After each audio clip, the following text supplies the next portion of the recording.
Assalamu alaikum wa rahmatullah. Dear viewers, welcome to episode number 3, Palestine Part 2. I'm your host, Omar Qadri.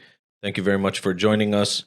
Thank you for all of the support that you guys have been sending our way from the last 2 episodes. We really do appreciate it.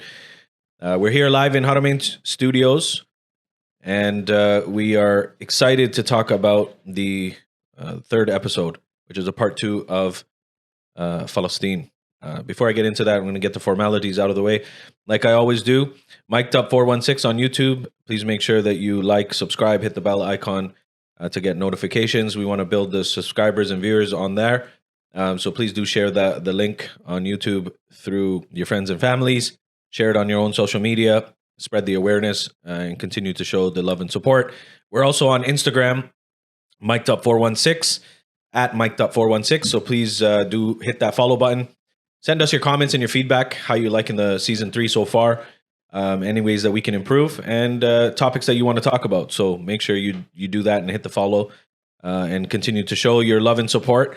And we definitely do appreciate it. And lastly, Haramain TV has been sponsoring the Mic'd Up season 3. So shout out to Asif Bhai and the entire engineering team, as well as Hafiz Yahya in the back. In the backstage, who's taking care of everything electronically and all the technicalities. So, Allah bless him very, very much for his time and effort. And if you are on your smartphone devices, please make sure that you download Haramain TV from the Apple Store, Google Play Store, just so you can stay connected on Haramain, the true Islamic source here in Toronto. You can download on the go, and you can listen and watch on the go. Also, for your IPTV providers, make sure that you check in. Make sure that you have Haramain TV. Follow them on Instagram, haramain.tv, at haramain.tv, and on Facebook, Haramain TV. Hit the follow button and share all the Islamic content coming your way. Without further ado, formalities out of the way. Panel over to my right, we bring back Shaykh Aamer, and we have returning back, I guess by popular demand, and unanimously agreed upon, to bring Maulana Zuhair back. Hafidhahullah. Assalamu alaikum wa rahmatullah to the both of you. Wa alaikum assalam wa rahmatullah. Wa alaikum assalam wa rahmatullah. Jazakallah, brothers, again for coming back for episode number 3. And it is definitely needed because some of our talks were left unsaid. Some things were left unsaid. So we want to make sure that we kind of clear the air, kind of go on a different angle. Where are we going from now? We talked a lot heavily about kind of the past. We talked about Sayyidina Omar's Dori Khilafa. We talked about Sayyidina Salahuddin al-Ayyubi. We talked about a lot of history. We talked about definitions of genocide and apartheid and all of those things, which was definitely needed. So we talked about the past and kind of current events that were happening. But I really want to touch on what's the next steps, and kind of leading up to what's going to happen. Are we going to lose Palestine? Are we going to? What are we going to see? What's going to happen in Islamic history of Palestine? So let's start there. Present day. We often see that countries and leaders are not saying anything. So where I want to start is leadership. What do we look in a leader? First of all, from an Islamic standpoint, who should be designed as a leader to run these countries? In the Islamic world, we appoint Muslim leaders according to the Sharia, who are following the Sharia. And here in the Western world, we are looking at leaders who we have voted for, that give us the rights of freedom and rights of practicing our beliefs and our cultures and our customs, and we vote upon those people to speak the truth. And when crisis does occur, we are in need of political leaders to stand up when certain events are occurring, such as the genocide in Palestine. And how about someone who's viewing Zuhair Bhai, who's not a Muslim? What do they look for in a leadership aspect in design, like running our countries? So when running a country, like we're speaking about the Islamic way of running a country. I'm not mistaken, right? Or for people who non-Islamic. Non-Islamic as well. I think last time we spoke about, like, for example, leadership. So leadership, what does leadership contain? And I think last time we spoke about topics such as the biased view, like what's an Islamic caliphate. Even in that, when we have non-Muslims looking at that, then what we look for is justice. Right. We look for actual equality. We actually look for actual like support of the people who are what we see as minority. Right. So I think these are some of the aspects that we look for when it comes to leadership and how they view things unbiasedly as well. They're approachable. They're transparent. Do you think that's even possible from a liberal aspect? Do you think that's even possible in our day and age? Me personally, I don't think it's possible with the system that we're currently dependent on. So when you speak about democracy, when you speak about like the democratic, like I feel like I don't think there's a way. I think it's just a lesser of the two evils. Right. From even if you want to call it that, which I disagree on that aspect as well. But for me, if I were to speak on in terms of that, I think the only way possible is obviously an Islamic caliphate. Very well said. Do we see in an Islamic world, do we see the Islamic way of running a country? Same question, but from an Islamic standpoint. Do we see those type of Islamic governors? No, we don't see that right now. Is the reason why, because none of the Islamic countries, including Saudi Arabia, including Turkey, including Pakistan, including Jordan or Egypt, and majority of these countries that have power, we do not see Islamic governorship at all. We see an Islamic people, but we see the followers of Islam, but we don't see the leader following anything to do with the Islamic rule. The rulingship that the Islamic rulers are following, it is absolutely a conspiracy, and it is a propaganda, and it is one world method that everyone is following, and in the name of nationalism, and they are scripted. They are these people who are appointed by these certain people in this one world concept. So you see them when the genocide is occurring or catastrophe is happening. We see all of them are silent in the matter. It's scripted already. So we see the faults in them. Are you okay to say some names Of these people that you're talking about? countries? Yeah. No, okay, let's start with Egypt. Egypt because Egypt is because the ulama of Egypt, and people criticize the ulama of Egypt a lot with how they do things, but try to understand the culture in Egypt right now. The ulama do not have the freedom of speaking about these specific topics that are occurring. They are scripted, and there's a wazir in that area, such as, say, we MPs, they will give them the Jummah topic, and they have to follow it, and whatever the Jummah topic is, such as in Egypt. So Egypt is bounded, the ulama are bounded to speak, and they are not allowed to speak about the matters that are concerning the Ummah right now. Saudi Arabia? Saudi Arabia was founded on nationalism. Right. First, after Israel, Saudi Arabia was also constructed in the name of Saudi, of their king, of their name, of their legion.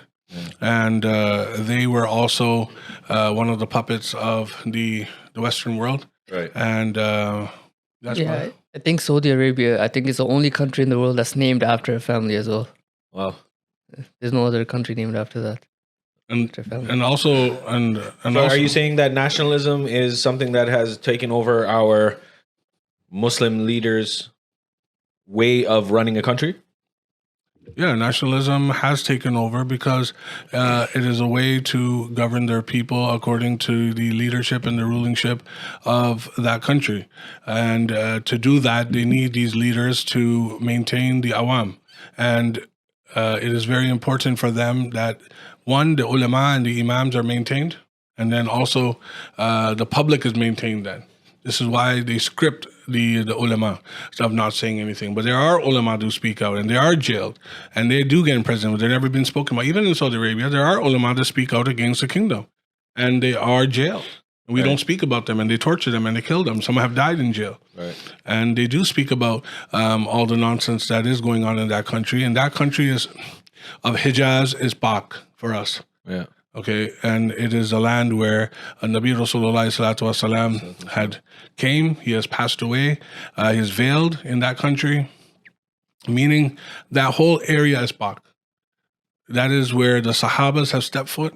There can never be any type of idol worship, shirk, or any other type of religion there except Islam. But we've seen the traditions of Halloween and Valentine's Day, and you know, they're starting the LGB and they're starting the Komelut conferences and all this and that over there too.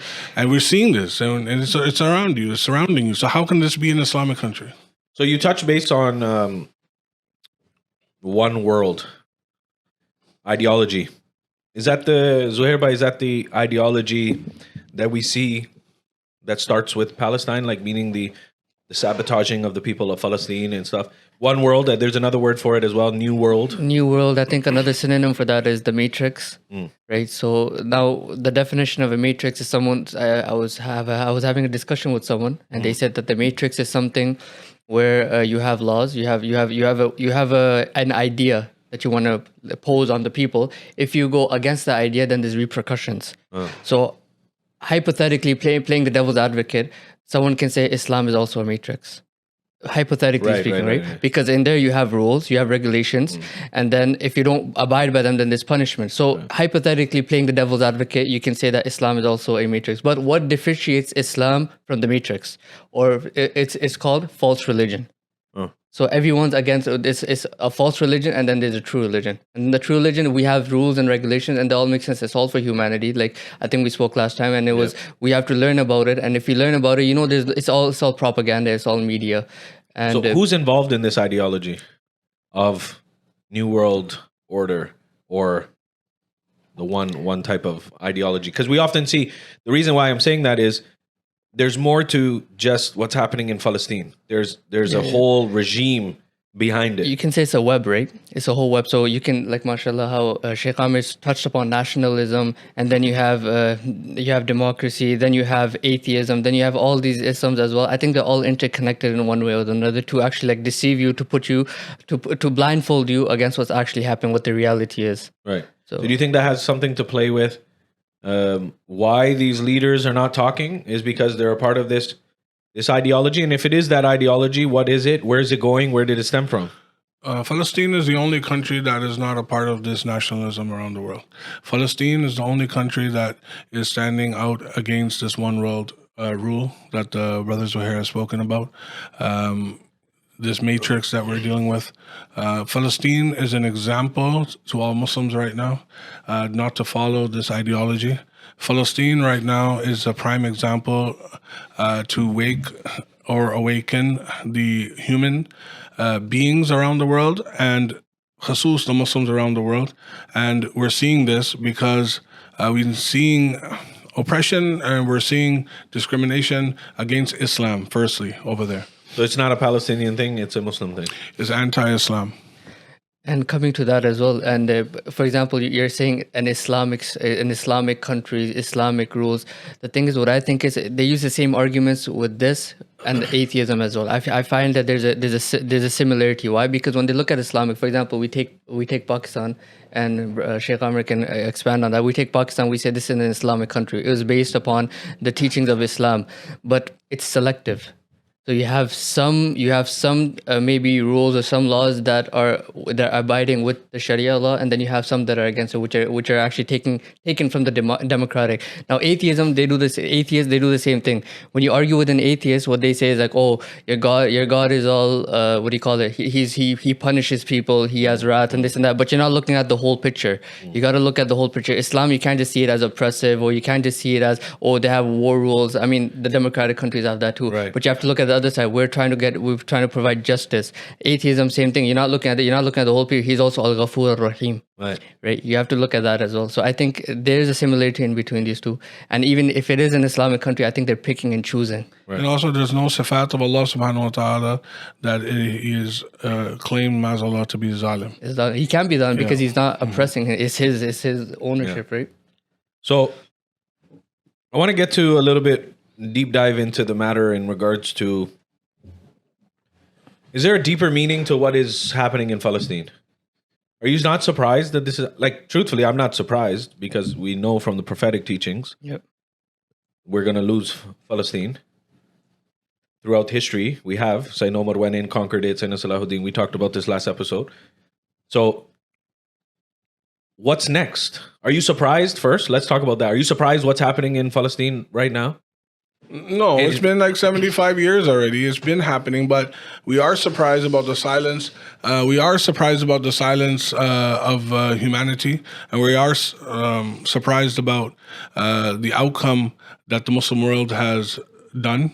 It has done nothing. The silencing of the Islamic world and the prime ministers, and especially here in Ajam, in the foreign world here that we live in such countries, Canada, USA, and Russia, etc. These countries that are democratic and liberal, but we see them even in their policies that they contradict the policies as well.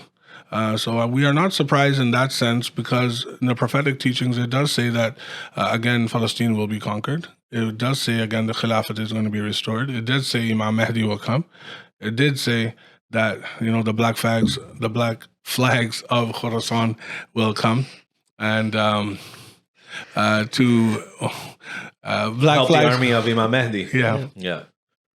Beware of the black flags, they'll come from Khorasan. Absolutely.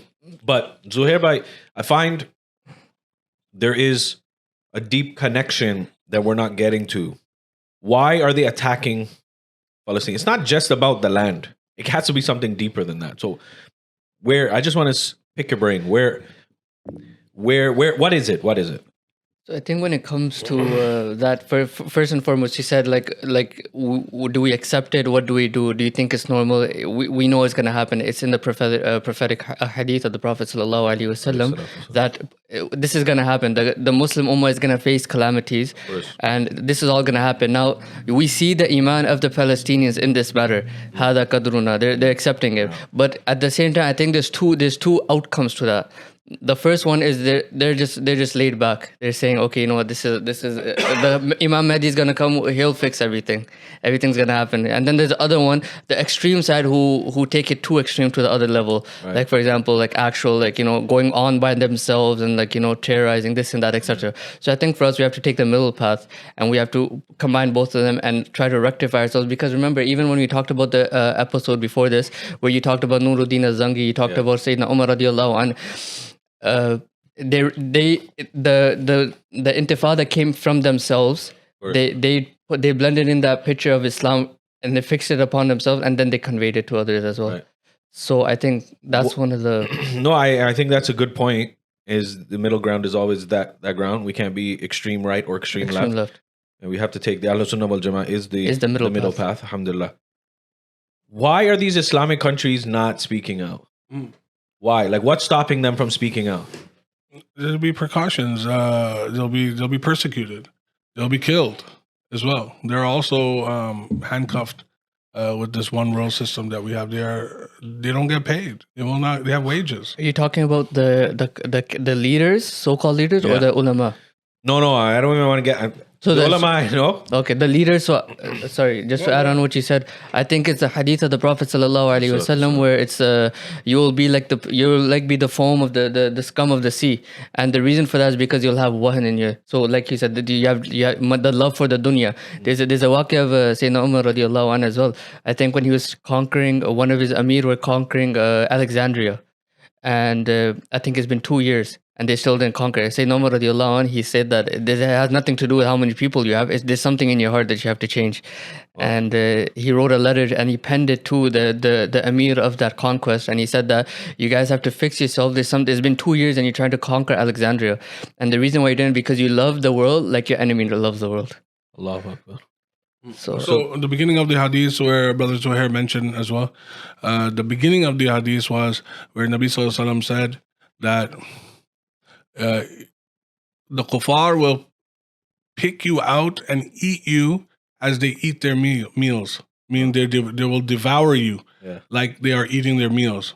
Meaning there's a Muslim here, kill him. There's a Muslim here, kill him. There's a Muslim here, kill him. So Sahabis asked, Ya Rasulullah, why is it? Because are we going to be outnumbered? Right. And Nabi Sallallahu Alaihi Wasallam said, no, you will be in majority. And then the hadith continues where Brother Zuhair said, you will be like the vast of the ocean, but you will be the scum and the foam from the ocean shores. And then again, then Nabi Sallallahu Alaihi Wasallam says, why? It's because you will have wahn in your heart. And you have the love for the dunya, and you will be scared to die. 1948 sparked another historical event as well. Islamic Republic of Pakistan was created. On what grounds was it created? So people are probably thinking why I'm talking about. You'll see in a second that we're talking about why we're saying it. In 1948,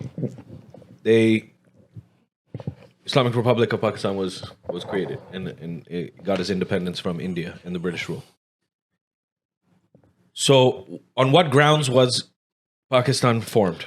Look, the fikr of the people and the ulama and the politicians at that time were that the Republic of Pakistan, the Islamic Republic of Pakistan, should be independent from India because of La ilaha illallah Muhammadur Rasulullah. And there's nothing else. Meaning they believed that the Muslims should be having another homeland of their own where they have the liberty of worshiping their religion with no interference. And this was happening in India at that time, where again Muslims were being through another genocide, and we've seen the riots in Gujarat even still happen, and this was happening even before the riots of Gujarat, like way earlier. We've seen in South India the Muslims were being massacred. In Punjab the Muslims were being massacred. Our forefathers, me and you, Omar, we migrated from Afghanistan to Punjab, and our grandfathers and our elders have told us that how the Punjabis and Sikhs and Hindus actually treated the Muslims. Yeah. It was rivalry, and there was always tension. But that's not everywhere in India. But majority of the Muslims that they migrated from either Sindh, of which we will say the south of India, and Punjab. This is the majority where the partition occurred. Right. And there was a Sindh in India, and there was Punjab of India, which then became Sindh of Pakistan, and then Punjab of Pakistan. A majority of the people came from these places, and only on the basis of Islam. But now, which we see, Pakistan has continued to fail, right, and it's going downhill every single year in every way possible. The strangest events that we have never heard in any other country is happening in Pakistan. That is not because the people of Pakistan are not educated, because English is spoken actually first in Pakistan as well. Then Urdu. If you go to Islamabad, you have Karachi. Karachi is our financial capital of Pakistan. People are well educated there. There's a reason why it's there. And the port is over there. Okay. And as you said, Punjab is. We've excelled in textile. We've excelled in engineering. It's the most fertile place in the world. Pakistan, harvest Punjab is very good there as well. And Pakistan has lots of resources. It's a beautiful country. Yeah. Has lots. Do you of think? potential. I'm just going to get right to it, and I'm sorry to cut you off. I'm just going to get right to it. Is Pakistan going to free Palestine? Look, we have aspirations and we have hope that someone will liberate and help Palestine. What it's looking right now and the situation where Pakistan has the best army in the world. It has the best army in the world. Sure. And it has the best air force in the world. Right. They have. So why are they quiet? They have nuclears.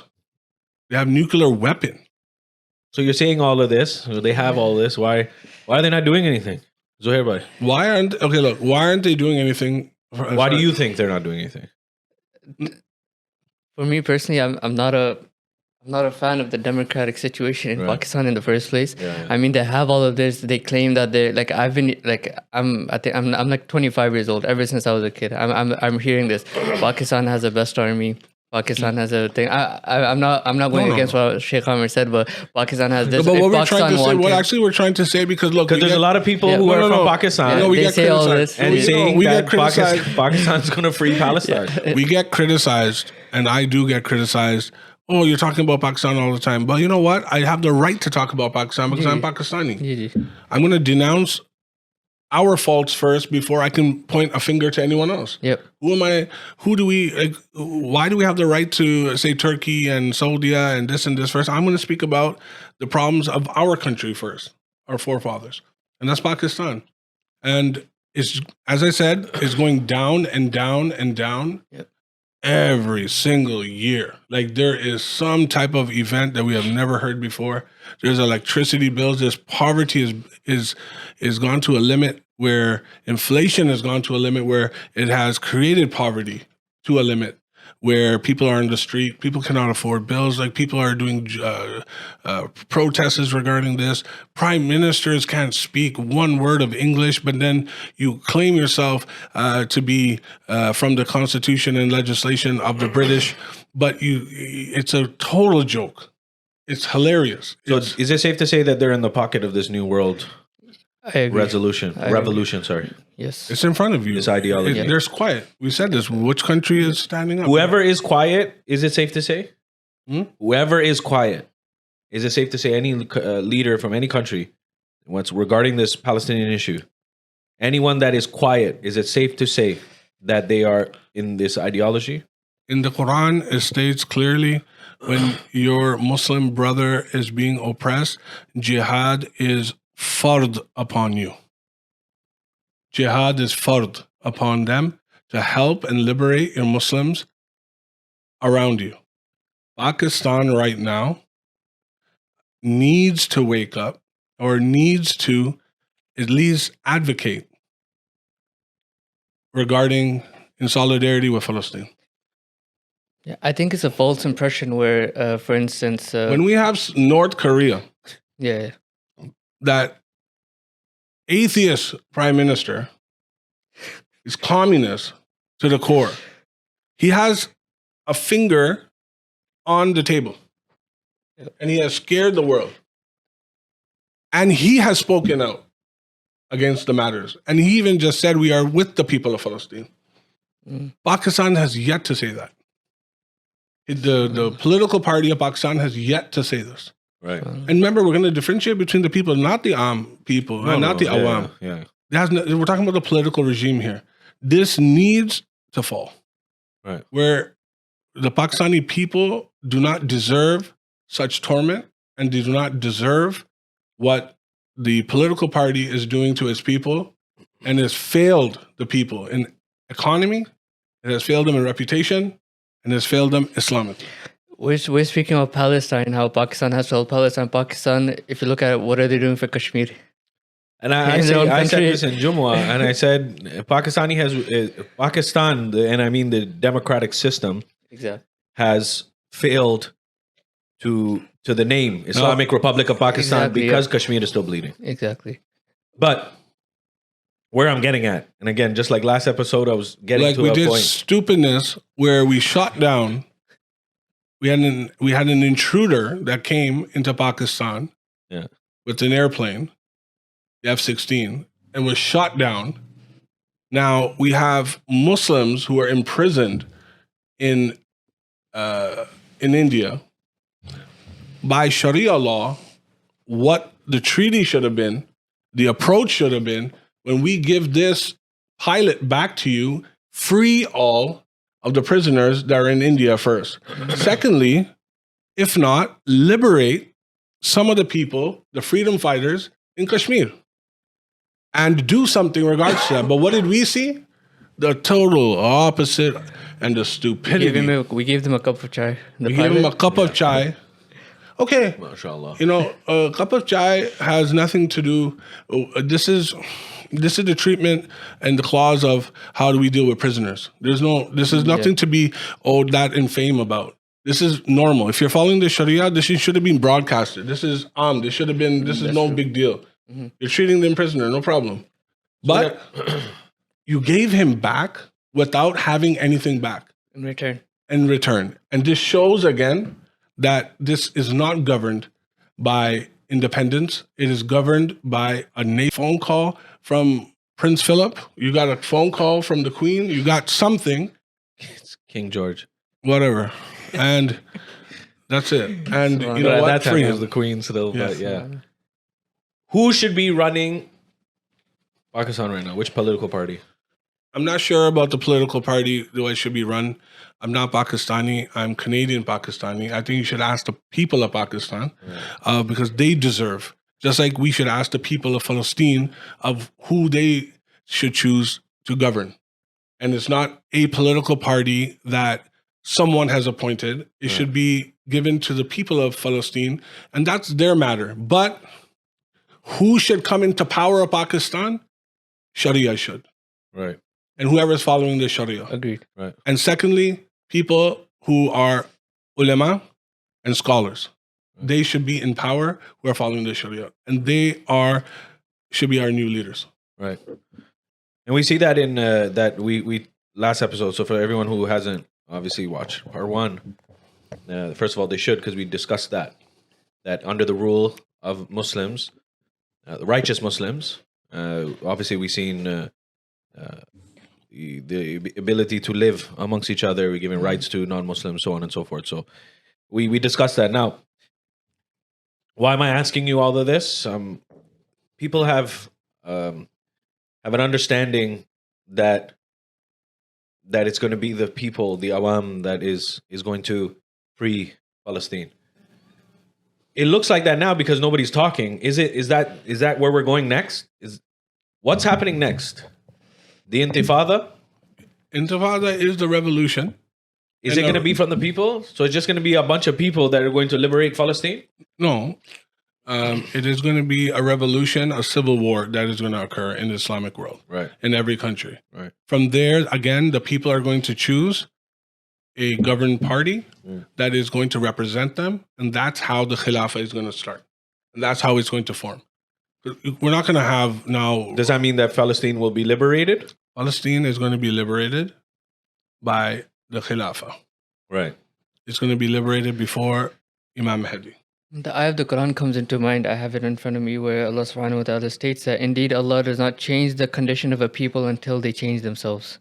So I feel like answering your question, I think they do feel like, I feel like the people themselves, they see the change. I don't want to talk about the leaders. We know that they're sold out, but the people themselves, I think like they're awakening up, and they're seeing like, you know, what the oppression is and what like this Western world, this democracy, they're seeing what it is. So I feel like that the people will. We should also stop dreaming, the people. Take action. We need action. Right. And also, we're too much into this daydream that one person coming is going to liberate at one time. Yeah. It will happen. The prophetic prophecies that Nabi Rasulullah Sallallahu Alaihi Wasallam has spoken about, these things are going to happen. But a change, as Brother Zuhair has spoken about, we're awaiting for Imam Mahdi, but I am waiting for you to come to read Fajr Salah. Subhanallah. Do you understand? The test is not the test. Go ahead. Is not on the people of Palestine. We see it. We saw the videos. One of Shaykh Aamer's videos went a little viral with the mother who was holding her child who was martyred, and they were, "We'll see you. I'll see you tomorrow. Subhanallah. See you next day." The test is on us. Subhanallah. What are we doing about it? So staying silent in the matter. We also discussed that last week, but also it comes back to one thing, because people don't understand the context and what he just said. So in Jumu'ah, he says, you think you're going to go fight the war to liberate Palestine, but you can't fight your pillow. You can't fight your pillow. And wake up for You're Fajr Salah. weightlifting like 150 pound, 250 pound. But you can't lift the blanket off your head when you're... Subhanallah. We often see in previous, especially because Ramadan is around the corner. And the Ramadan Muslims are going to come out again. No, but meaning to say that those are the liberal folks. Every Ramadan, they I have to storm read my into- tarawihs right on time. I just have to do this, and I'm somehow I get salvation. Like this mentality. We Like, often we come see off of Ramadan. Seasonal Muslims, you call Yeah. them. But where I'm getting at, we see a lot of But then you don't see them at the protests. You don't see them boycotting. You don't see them speaking out against the aggression. And we'll get to those the people. But Zulm. what I'm saying is every Ramadan you see the Zionist regime go into Masjid al-Aqsa. There's a misconception. They think because there's the Temple Mount for the Jews, right? And they believe that is the last standing structure of the temple that was built by that was destroyed during the time of the Crusaders, and that was built by Sayyidina Musa. But why do they want Masjid al-Aqsa? Why do they have such a issue with Masjid al-Aqsa? And going into Masjid al-Aqsa, storming into Masjid al-Aqsa, shooting our people down with rubber bullets, treating our sanctuary, Masjid al-Qibli and Bayt al-Maqdis, treating it like complete trash. What is their purpose? Do they want something from Masjid al-Aqsa? Yeah, they do, because they have from their prophecies, they have claimed that a king or a Moshaykh or Messiah, correct me what these Antichrist, I think, terminologies. right? Yeah, and I'm just trying to name what they say. Mm. We claim himself as Antichrist, but what are the terminologies that they have? Their Messiah is Yeah. coming. They believe he's a prophet, right? They're going to believe that. We don't. They do. Yeah. And that's where his takht is going to be. That's where it should have been. So what about This- Solomon's treasure? Solomon's temple, Solomon's treasure. Well, look, in the Islamic belief, Hazrat Sulaiman alayhi salam, when again the Bani Israel were causing issues, and the Quran speaks about this again, there has many trials that came at the time of Hazrat Sulaiman, such as black magic came down, Right. and such as all of, and as you see, all of that sanctuary of Masjid al-Aqsa was created by the jinns anyways. So at this time, this trial came. So these people are fantasizing on black magic Right. and evil spirits and jinnat, and their religion is based on half of this supernatural thinking and belief system. So they also get this type of power from the Illuminati? other side, who do these traditions of Is it safe to spells. say? And, Part of the Illuminati? People would call you a conspiracy theorist if you say this thing, but that's not what it is. Evil, like this is evil. Like the root of it obviously comes from like how Shaykh Aamer said that jinns and black magic, and this is all from the world that we can't see, right? Right. And we believe in that. We have to believe in that. That's one of the ghaib. We believe in that, the unseen. Right. And this plays a role in this as well. As much as people would like to call it a conspiracy theory, this and that, I feel like that has a big role to play. So you often see that these people are digging underneath Masjid al-Aqsa. And they're trying to get to Solomon's treasure. So not often shown. Because even if you Google Masjid al-Aqsa, Bayt al-Maqdis comes. Hmm. The entire haram is Masjid al-Aqsa. Is Masjid al-Aqsa. And Masjid al-Qibli was created at the time of Sayyidina Omar. But what do they want? Why do they keep digging underneath to get? Is it a conspiracy, or is it factual that but Sayyidina also Sulaiman alayhi they salam? believe in also, look, the conflict is that they do believe in Hazrat Sulaiman. We do as well. Mm. We don't believe that perhaps that Sulaiman alayhi salam's takht was there. Maybe that's their belief. Because Masjid al-Aqsa was created by Hazrat Sulaiman alayhi salam. Right. And, and it's mentioned in the Quran that even when he was passing away, his He came on the ishara was stick. like this, and the jinns were afraid of him. So there is this belief. We do. It's in the Quran. We have Surah Jinn named after this as well. That there is another makhluk that Allah subhanahu wa ta'ala has made, and it is jinns. But Sulaiman alayhi salam, and for them to dig under is just a way for them just to create this, again, propaganda, so then they can have a takht of the Antichrist come there, and this is their belief. Because even in our belief, that when the Antichrist comes, it will come in the surrounding areas of Bayt al-Maqdis. Right. So he will appear in this part Right. of the world. He Yeah, will yeah, come to yeah. Palestine. Yeah. He is going to come. The war will happen And there. the war will happen there. I think the relics as well. I think the staff of Sulaiman alayhi salam, and then also the ring of Sulaiman alayhi salam too. Yeah. relics. That's what I'm saying. Yes. There's a deeper meaning between what's happening in Palestine. And we often see about the digging and stuff like that. And But we as Muslims are the correct believers of we have greater iman. They don't have iman. We have iman. Right. Allah has blessed us iman. Sulaiman alayhi salam was Muslim. Alhamdulillah. From their system, they were Yahud. They went astray. They don't believe in Rasulullah sallallahu alaihi wasallam. So we deem them as kuffar. Right. So their ideology is completely different from our ideologies. Do you believe in a two-state solution? No, two-state solution can never happen. It's Why? the same thing because you're accepting the apartheid. We're not going to allow a two-state solution. Zionists always say that they've given equal rights to Palestinians because Palestinians are in the judicial system. There's doctors who are Palestinian, lawyers, and so on and so forth. And then there are Palestinians who get treated properly in Palestine. But we talk about Hebron, Zuhair Bhai, or Khalil. In our words, we would say Khalil. It's an area where Sayyidina Ibrahim is, alayhi salatu salam. And literally, you can't walk on one side of the road if you're Palestinian. Right, and people come out of their homes, and there's a checkpoint outside their house.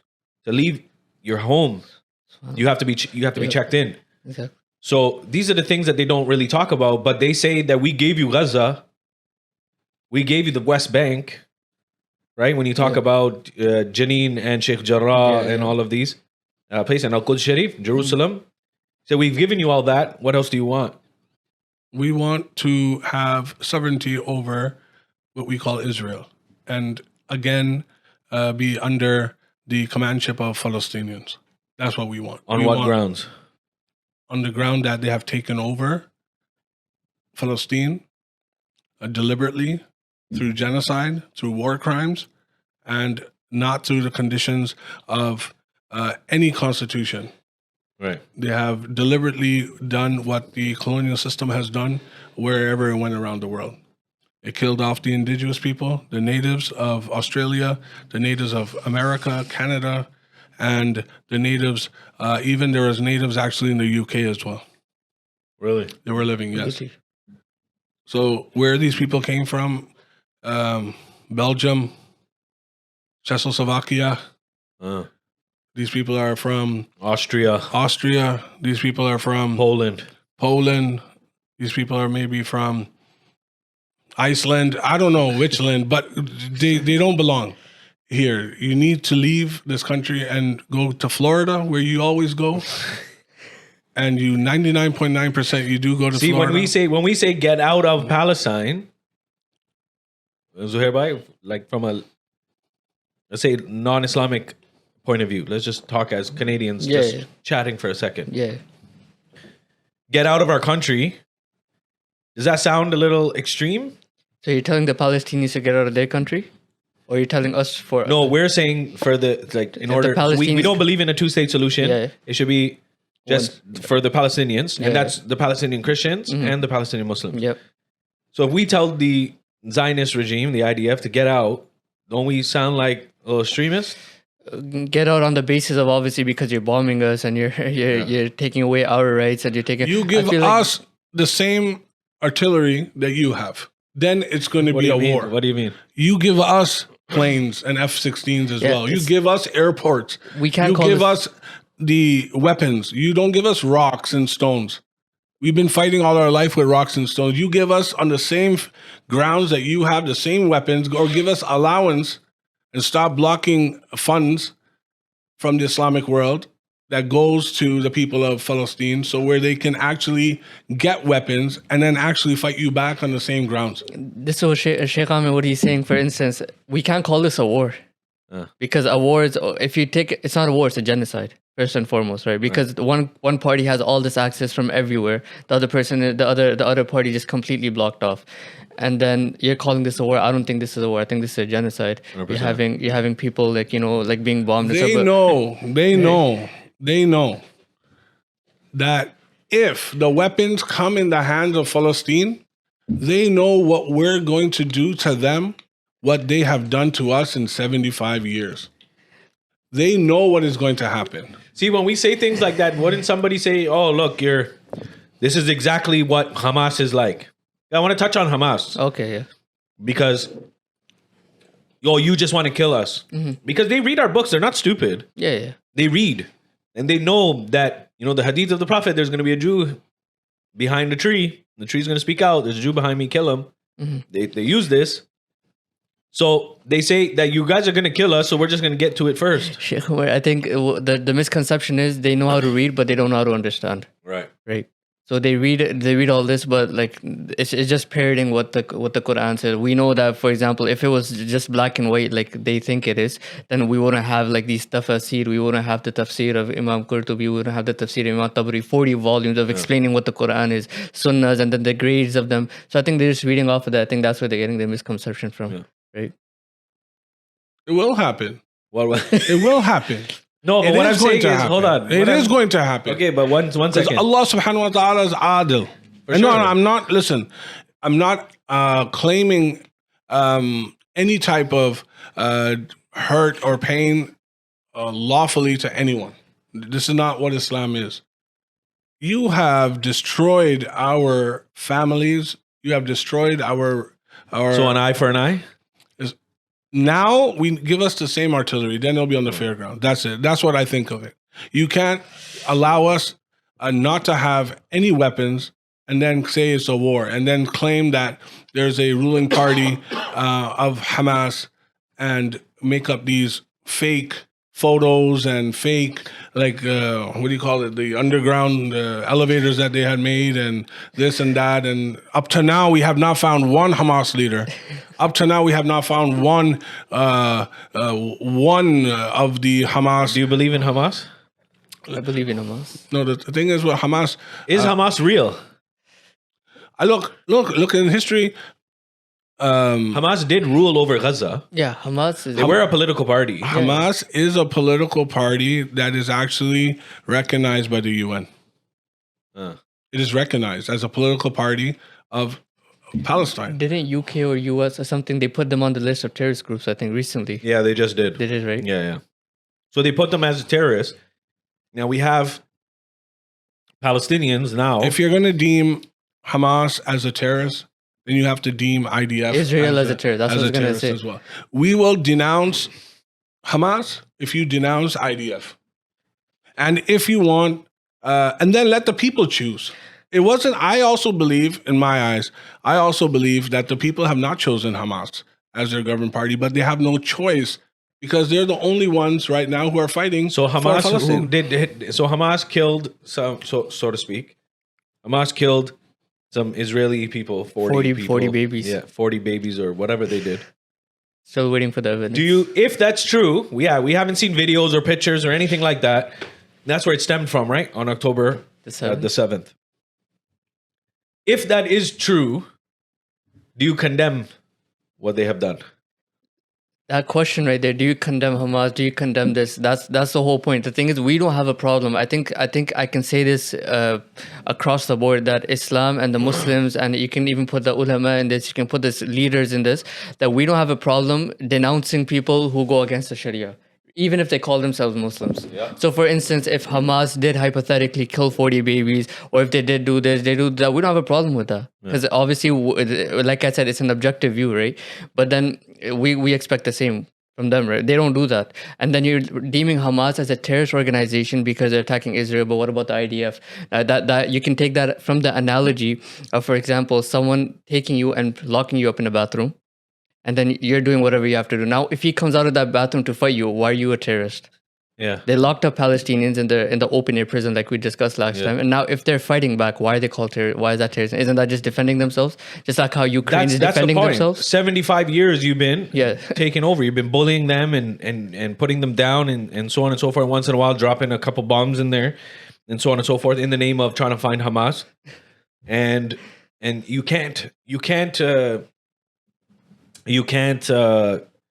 say that they don't have a right to defend themselves. Yeah, and that's right?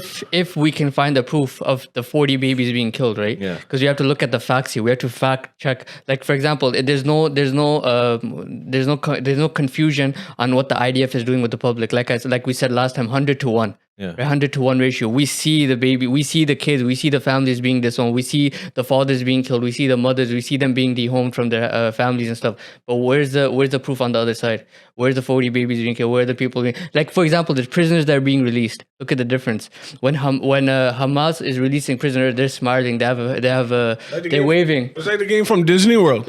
Yeah. And they're reciting the Quran and they better than these liberal Muslims. And then comparing it to the hostages that are being released from the IDF. They have broken hands. They have acid on their face. The sisters, they're Na'udhu billah, they're deformed. It's a very sad state. So why aren't they being labeled as terrorism? Why is it only us? See, I think the misconception always is that we're not ready to condemn acts of terror. In order for it to be an act of terror, there has to be 100% integrity and transparency in the news that's been given to us, the facts that have been given to us. We are the first people to say that ISIS, Boko Haram, Daesh, all of these people are terrorists. And we say we condemn, they have nothing to do with Islam. This is not Islam. Mm-hmm. So if Hamas, to your point, did this, then we would condemn. We condemn it. There's no problem. We would, because you don't do that to innocents, because that's against the teachings of the Prophet ﷺ. But here's my point. Why are they, IDF, IOF, they're not on defense, they're on offense. Why can they not, with the weaponry, with the intelligence apparently that they have, why couldn't they go into Gaza on a mission to go in, and if it was against Hamas? This is what tells us it's not about Hamas. Come face to face, right? Man to man type of thing. Yeah. You're killing babies. You're accusing us of using human shields. We haven't seen a proof of that. And you're claiming that with us, or you're claiming that with the Palestinians. I'm saying us in the reference of the Palestinian, because us and Palestinian were the same. Yeah. Right? So you're blaming us that we have human shields, we have babies, and women we're using as shields. So there's no proof of that, but why don't you come man to man, face to face, or you fight as a man? You see them running away from soldiers. We've seen the videos where you have one soldier, he's scaring off like 5 or 6, and they're running with diapers and stuff. What is next for Palestine? What do you see happening next? What needs to happen for the people to gain their freedom and their rights? There's only one solution, and there's only going to be one solution no matter which way you look at it. It will and it has to be liberated, one, because the solution is actually not abiding what Israel is doing. That's one. Palestinians are not going to surrender. We're not going to ever surrender. We shall never surrender. This is our homeland. It's an Islamic historical place for us. We will never do this. So let's get that out of the way. What needs to achieve is that everyone needs to recognize Palestine from the non-Muslim world, and it needs Palestine, their rights to be given back to them. One, now. Secondly, the reconstruction of Gaza needs to occur. Hospitals need to be built again. And again, the kids that are orphaned, they need to be taken care of. Women need to be taken care of who have lost their husbands. A zakat fund, as one of the sheikhs have said, needs to be collected and given straight to them. This year's zakat has to go to Gaza. It has to go to Palestine. That's it.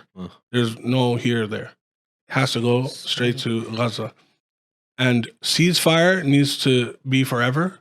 It should be not until or unless you give us the same weaponry so the people of Palestine can fight back and defend themselves. You cannot give them rocks and stones versus AK-47s and AR-19s, whatever the AR-15s. AR-15s. So, again, having them to surrender, that's not going to happen. Right. Us condemning, it's never going to happen. Right. We're not going to condemn. This is another propaganda. Yeah.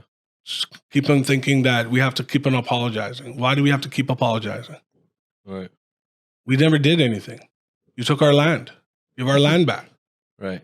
Just like how the South Africans woke up and they got their land back through boycotting, through help.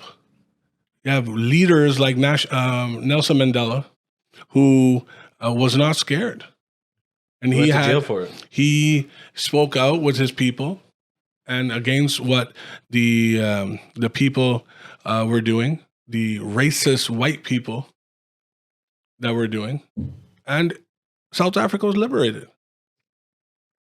And that's what we need to do. Yeah, and then coming back to the point where fighting on fair grounds, I personally, I don't think that will happen either. Fighting on, they will never do it. Never, right? They won't give you artillery. And then the same concept of we relying, like, subhanAllah, look at the state of the Palestinians, that because of their, the iman, we can say the faith that they have, we have the people of the West, you have a lot of them, they're converting to Islam. They're like, how do they have this much belief? Their homes are broken, their kids are dying, their families being broken, their homes are gone, but they still have so much tranquility, they have so much peace, they have so much. What is it that comes back to the same faith that the Sahaba alayhim ridwan had during their battles? They're outnumbered 313 to the other number 1,000. So I think even here, for example, the Palestinians, they don't rely on the other countries, they only rely on Allah subhanahu wa ta'ala. They don't rely on fighting on fair grounds. That's not going to happen. But we know Aqsa, inshallah, Palestine is going to be liberated as well. But not like this, but inshallah we have faith, and we're going to see something, inshallah. And like Shaykh Omar said, that it's a test on us. We're the ones being tested right now. Who is with the Palestine? Who is with Palestine? Who is with the people of the Palestine? And who is not? Who's silent? Who is staying quiet? I think that plays a big role as well. Zuhair, about your message to, two-part question, your message to the people who have iman and are continuing to do things, protests and all of that. What's your message to them? Second, what's your message to the one who's not really a religious person or anything, wants to do their part but doesn't know what to do? So I think that's a very good breakdown as well. So what can we do next? What's the next step? So I think you break it down into two. The people who believe, the people who are Muslim, what they do is they use this as a motivation and they build on themselves. The community is built upon the individuals themselves. You don't find a community, everyone has to build on themselves in order to make a proper community. And then from that community a nation is made. And then from that nation, you have a selective leader. You can't pick an imam from the people who go to a bar. Yeah. They're going to have to be people who pray for them to become imams. They need to have that knowledge. So for them, I would say that use this motivation, learn about Islam, continue to fast, continue to pray. That's the least we can do. And one of the hadith, ad-du'a silahul mu'minin, is the weapon of the believer. So the least we can do as Muslims is pray for them. And then there's various hadith regarding specifically Palestine that you have to send lanterns or light to them. And then we have to pray for them, oil. So I think the least we can do is dua. And then the basis of everything, whether it's Muslims or non-Muslims, is to get information, to learn about it, and verify the information. And then once you know more, inshallah, then I feel like that's the first step. And then what motivation would you give, lastly, to the people who are out there on the streets and are protesting and continue to go on the bridges and put their Palestinian flags out? What would you say to them? I would say to them, this is a long fight. Yeah, I would say that don't keep the seasonal Ramadan Muslims. I wouldn't say it to it like that. Like don't let this die out. Keep it persistent. The Palestinians have been fighting for over 70 years and they're still strong. You have generations who are lost, but their kids are growing up and still fighting. We can't stop just because we've done it for maybe 2-3 months. We're going to have to keep this going. This is going to be a long fight. And I feel like we're going to have to keep on motivating ourselves. We have the videos that we have the information of. Yeah. We got to stay consistent. And even in the Arabic, what is it? Istiqamat fawqa al-karamat. Yes. So. We have to be consistent. I think that's the main point. Same question. What do you say to those who are silent, not saying anything? And what do you say to those who are day in and day out speaking out and continue to do what their part, whether it's protesting or boycotting and so on and so forth? What is your message to them? The people who are silenced, rather if you're a Muslim or if you're a non-Muslim, we already know what your stance is. And for those people, we should partake when you shouldn't have anything to do with these people. Partition them out from your life, no matter if it's your family, no matter if it's your imam, no matter if it's your murshid, no matter if it's your shaykh or whoever it is. If there is a spiritual leader that you have that is silent on the matter, you need to change your state and you need to change your shaykh. Because your murshid is not teaching you the correct way of dealing with things right now. Because imagine if Dajjal was in front of you right now. what would your Shaykh do? What was he going to do? He's going to side with Dajjal. Then what is going to happen to you? You don't know what's in his Then you're heart. going to be a murid of Dajjal then.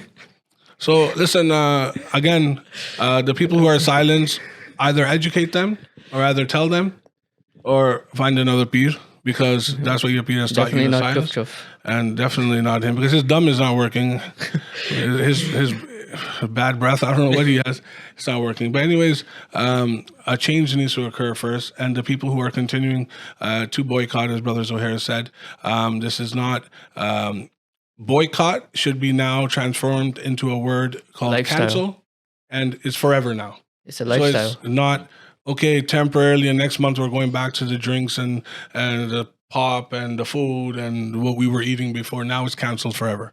We should be only dealing with those people, khasus, Muslims with Muslims, and those people who are siding with the Palestinians. And we should be, and this should be known. And we should not be quiet. And the imams and the masajids who are continuing to do their work is educating and continue to educate the people and regards to the Palestinians. MashaAllah. That was episode 3, dear viewers. I want to thank Shaykh Aamer and Maulana Zuhair to help. Great student of the deen. Jazakallah for coming for part 2. If your imam is not speaking, change your masjid. So, If your murshid is not 3234 Eglinton Avenue East. if your murshid is not speaking about the matters, you got to change your state, meaning change your murshid. If your mentor is not speaking about it, then you need to change your mentorship, Your because mentor he's is not mental. teaching you anything. Right. And in regards to the boycotting again, keep continuing to cancel these items out and educate your children and khusus your women, because most of these products that are around it, you've seen that Zara now came out with this propaganda. yes. And it was very disgusting to see this, because again, women usually go into these clothing stores. Educate our women, educating our sisters more, because all these products are targeted towards them, and the men should be aware of this. And boycotting is not haram, right? No, boycott is never haram. Why should we boycott? MashaAllah. Boycotting haram. Hazrat Lut alayhi salam's wife. Hazrat Lut alayhi salam's wife sided with the people of Sodom and Gomorrah. She just sided. And then she was punished. tortured and killed. You're siding with them only. So what happened? You were trying, Hazrat Lut alayhi salam was boycotting, and she was siding with the other people. And look what happened. This is the anjam. So you don't want this anjam to happen to us as well. Inshallah, it won't. May Allah subhanahu wa ta'ala free Palestine, free Masjid al-Aqsa, free Al-Quds Sharif. Give help to those in Gaza and all of the West Bank, all over Palestine. Ameen ya Rabbil Alameen. Jazakallah, viewers. Thank you very much for tuning in. This was Palestine Part 2. Palestine Part 2. Please, the economical people that is out there, the trees are in need to be grown again in Palestine, if not for the sake of human beings, but the sake for the animals cats and that the are dogs. there. The cats and dogs need water too. The rats need food. The trees need water. They need to be grown again. If it's, you don't care about the human beings, but at least you care about the environment. Please, and they keep bombarding this beautiful country of ours called Palestine with these bombs, and they're destroying the ozone layer. But you have yet to say anything with the followers of David Suzuki. Jazakallah once again. Let me cut his mic off so I can finish. We appreciate Shaykh Aamer. We appreciate Shaykh Aamer and Brother Zuhair. Question your science teachers. Question them. Children, question them. So what are you doing to the ozone layer, for God's sakes? What are you doing? You're destroying it. In every angle, you're hypocritical. Field trip to Palestine. Jazakallah. Thank you very much. Make sure you tune in for episode number 4. Which is going to be great. And I'm going to leak it out now. It's going to be about conspiracy theories. So we're going to touch on that. And there's going to be a lot more new content coming in, especially going into January. We appreciate the love and support. Follow on Facebook and on YouTube. Like and subscribe. Hit the bell icon. A lot more content coming in. Continue to show the love. Until next time. Assalamu alaikum. Only eat dates from Palestine in Ramadan.